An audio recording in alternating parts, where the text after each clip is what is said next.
સુરતની ભેસ્તાન પોલીસે no drugs in Surat city અભિયાન અંતર્ગત ગાંજાના જથ્થા સાથે ઓડિશાવાસી સહિત બેને ઝડપી પાડી મુદ્દામાલ કબજે કર્યો હતો.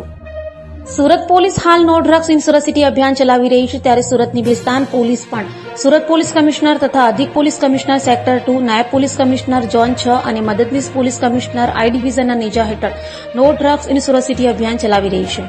ત્યારે ભેસ્તાન પોલીસ મથકના પીઆઈ કેપી ગામેતીના માર્ગદર્શન હેઠળ પીએસઆઈ એચબી ચૌધરીની ટીમના એએસઆઈ સુરેન્દ્રકુમાર અને અનારમાં હેડ કોન્સ્ટેબલ સુજીતે બાતમીના આધારે ભેસ્તાન આશીર્વાદ ઇન્ડસ્ટ્રીયલ સોસાયટી સામે આવેલ ગાર્ડનની દિવાલ પાસે પાનની લારી નજીકથી ઓરિસ્સાવાસી અને હાલ પાંડેસરા વડોદગામ ખાતે રહેતા વિજય વિનોદ સાહુ અને યુપીવાસી હાલ ઊન ખાતે રહેતા અકીલ ખાનને ઝડપી પાડ્યા હતા અને તેઓ પાસેથી 22,000 થી વધુની કિંમતનો 2 કિલોથી વધુનો ગાંજાનો જથ્થો કબજે કરી બંને વિરુદ્ધ કાયદેસરની કાર્યવાહી હાથ ધરી હતી.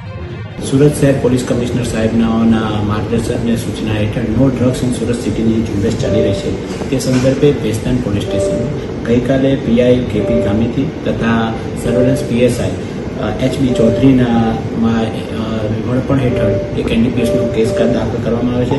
તેમાં ટોટલ જથ્થો 202 કિલોગ્રામ અને 200 ગ્રામ અને રકમ 22,085ની રકમનો મુદ્દામાલ ઝડપી લેવામાં આવે છે તથા બે આરોપી પકડી લેવામાં આવે છે. અકીલ ખાન સન ઓફ અસરત અલી તથા વિજય સાહુ આ 2 આરોપી પકડી લેવામાં આવે છે અને આગળની કાર્યવાહી ચાલુ છે. સાહેબ, આ લોકો ગાંજો ક્યાંથી લાવ્યા હતા, કઈ રીતે ઝડપી પાડવામાં આવ્યા? આ જે ગાંજો છે એમને બાતમી મળી હતી કે આશીર્વાદ ઇન્ડસ્ટ્રીયલ સોસાયટીની સામે આ લોકો કોઈ વેચાણ માટે આવ્યા છે. હમણાં એમને પકડી લીધા છે. તેમની પૂછપરછ અત્યારે ચાલી રહી છે. ક્યાંથી લાવ્યા હતા અને કોને આપવાના હતા તેની પણ અમે ઊંડાણપૂર્વક તપાસ કરી રહ્યા છીએ. અગાઉ કોઈ ગુનાહિત ઇતિહાસ સાહેબ? હાલ પૂરતો અગાઉ ગુનાહિત ઇતિહાસ જણાવ્યો